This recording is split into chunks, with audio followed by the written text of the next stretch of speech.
연휴를 앞두고 있지만 목요일입니다. 매주 목요일은 기술적 시장 분석하고 있죠. 기술적 분석의 대가이신 마크로에지 코리아 김중근 대표님 연결합니다. 차트의 기술입니다.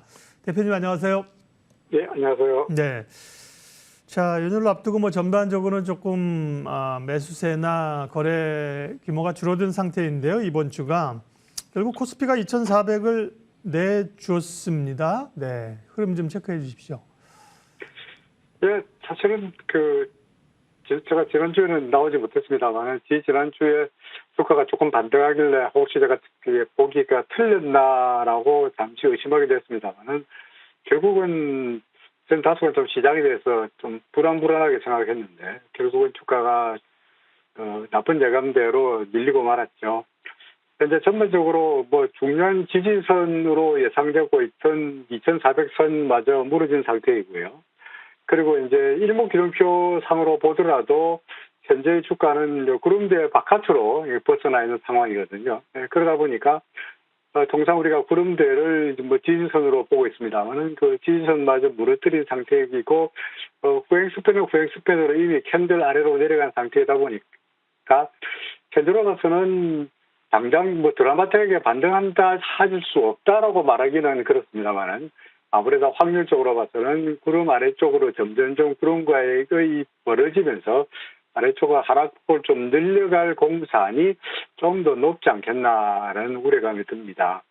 코스닥 지수도 마찬가지입니다. 코스닥 지수 같은 경우에도 역시 이 구름대를 이제 밖으로 벗어나 있는 상황이다 보니까 전반적으로 시장의 분위기도 그렇고 물론 후행스팬이라든지 기준선 전환선의 관계라든지 모든 것이 다 하방 쪽으로 돌아서고 있어가지고 코스피나 코스닥이나 둘 다 점점 아래쪽으로 좀 방향을 잡을 공산이 높다. 이렇게 다소간 좀 우울한 전망이 들 것 같습니다. 네. 그러게요. 아쉽습니다. 지난번에 구름대를 이제 뚫고 좀 위로 올라가면서 가주길 기대했는데 그렇게 안 됐고요. 어떻게 보면 사실은 또 대체적으로 추세가 약세장이니까 그죠? 예, 아래쪽으로의 좀 방향을 잡고 지금처럼 그렇게 구름대를 어쨌든 뚫고 아래로 내려온 경우는 주요 이제 기준선 전환선 아래로 왔기 때문에 설정할 수 있는 건 이제 그 전의 저점들 이런 걸 1차적으로 보게 되는 거죠.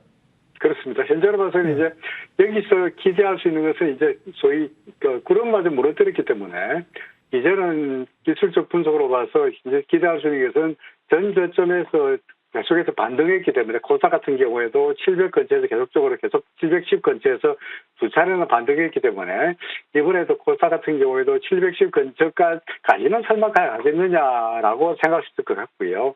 코스피 같은 경우에는 전 저점이 2276이었으니까 현재 주가에 비해서 한 100포인트 정도의 여유가 남아있긴 합니다만은 2276 언저리는 나름대로 시장에서 싸다고 생각하고 매수자가 나왔던 그런 수준이다 보니까 그 정도에서 사실 반등할 수 있지 않겠나 싶습니다만은 지금 당장에 지지선을 찾으려고 그러면 이 근처에서 별로 잘 보이지 않고 과거에도 전 저점이 수준까지 밀려 내려가야 좀 그때 가서 좀 시장이 반등할 수 있는 힘을 차지 않겠나. 당분간은 좀 횡보하거나 기간 조정을 벌릴 가능성이 높다 이렇게 생각이 됩니다. 섹터와 기업 이야기하겠습니다. 풍산이 물적 분할, 방산 부분을 물적 분할한다는 얘기로 급락세를 나타내고 있는데요. 요즘은 물적 분할 얘기만 하면 물론 물적 분할에서 비상장으로 유지한다고 합니다만 물적 분할 물자만 나오면 시장은 어쨌든 간에 경기를 일으키는데요. 기업 내용도 그렇고 이제 기술적으로 보게 되면 이런 기업은 이제 어떻게 됩니까? 사실은 풍산은 차트로 본다면 최근 들어서 전부 계속해서 꾸준한 상승세가 나타나고 있었고요.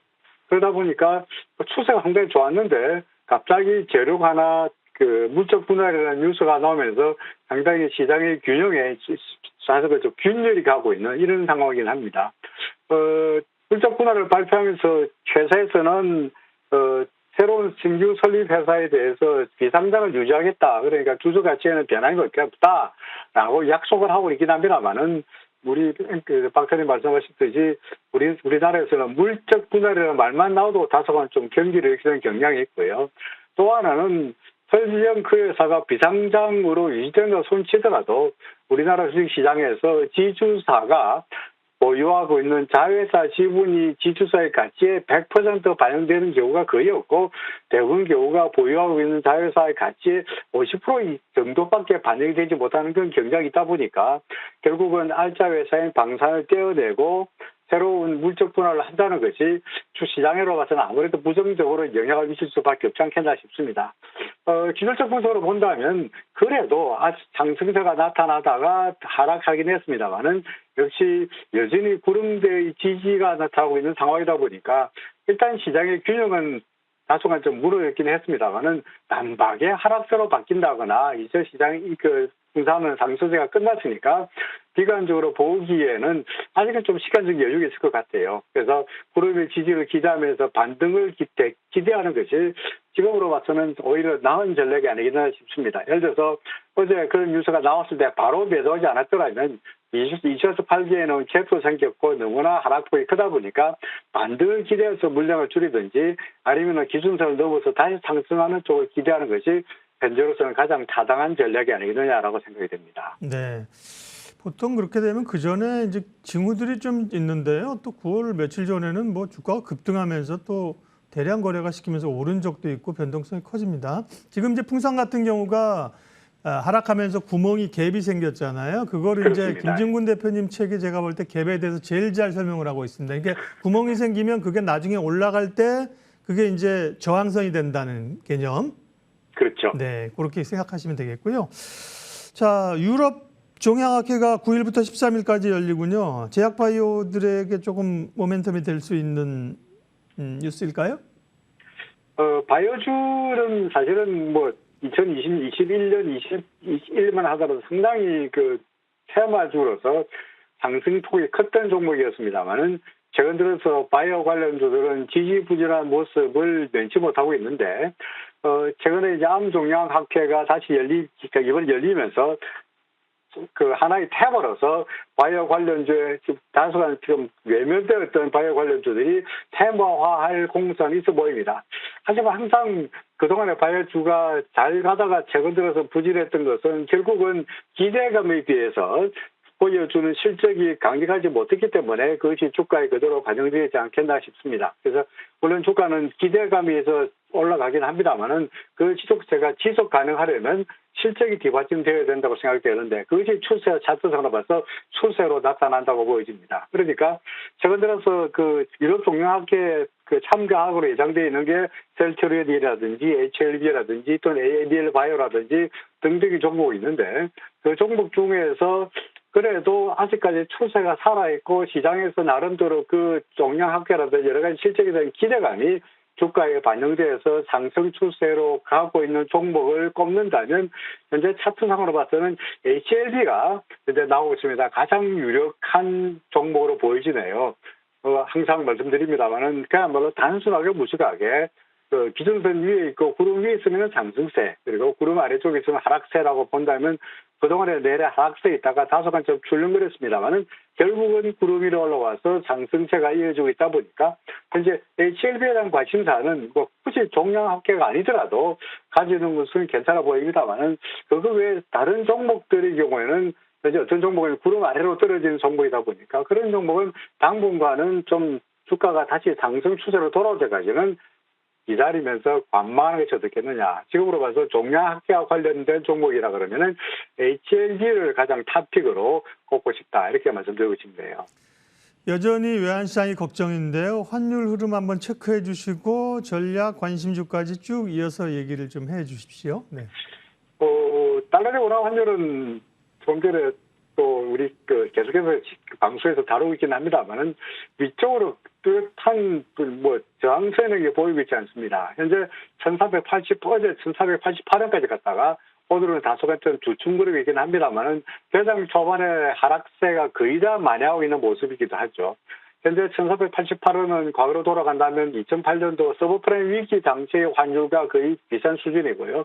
달러 인덱스는 그보다 훨씬 더 옛날로 돌아가서 2000년대 초반에 닷컴 바블 시대의 달러 인덱스 수준을 유지하고 있다 보니까 현재 뭐 달러 인덱스도 계속 이때까지 한 번도 가보지 않는 길을 가고 있고요. 그리고 달러의 원화 환율도 2008년 이후로 거의 한 번도 가보지 않는 길을 가고 있다 보니까 그냥 뭐 시장이 갈 때까지는 계속적으로 뭐 가지 않겠나 생각이 듭니다. 다만 차트상으로 보면 그다지 위쪽으로 별로 보이지 않습니다만은 현재 우리한테 관심을 가질 만한 종목이 달러 대 엔화 환율이 144, 145 정도를 유지하고 있거든요.